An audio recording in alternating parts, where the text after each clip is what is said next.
సగం నిర్మాణమైన ఇల్లు అంటే సగం పూర్తయిన ఇల్లు గృహప్రవేశం చేసుకోవచ్చా? మాకు ముహూర్తాలు అయిపోతాయి, మాకు లేట్ అవుతుంది, మనం మళ్ళీ ముహూర్తాలు కావాలంటే అందుకోసము సగం నిర్మాణమైనా కూడా ఇల్లు గృహప్రవేశం చేసుకోవాలా అని చేసుకోవచ్చా అని చెప్పేసి అడుగుతున్నారు.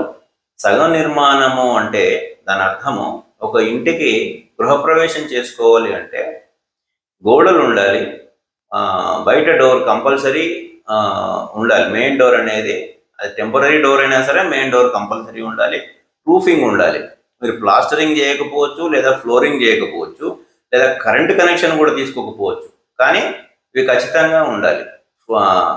మామూలుగా 4 గోడలు, బయట డోరు, రూఫింగ్ అనేది ఖచ్చితంగా ఉండాలి. అప్పుడు మీరు గృహప్రవేశం చేసుకోవచ్చు. ఇంట్లోకి వచ్చి మిగతా పనులు చేసుకోవచ్చు. అందులో మీరు ముహూర్తాలు ఎత్తిపోతున్నాయి అంటే, మొత్తం పూర్తయినాక చేసుకోవాలి అంటే మాకు ముహూర్తాలు సెట్ కావు, లేదా ఎవరో పెద్దలు సీరియస్గా ఉన్నారు, ఇంకేదో ప్రాబ్లమ్స్ వల్ల మేము తొందరగా చేసుకుంటాం అంటే ఈ విధంగా మినిమమ్ అవి కండిషన్స్ అప్లై చేయాలన్నమాట. ఏంటంటే 4 గోడలు ఉండాల్సిందే, కిటికీలు అంటే డోర్లు పెట్టకపోయినా కిటికీలు ఫిట్ చేసి ఉండాలి.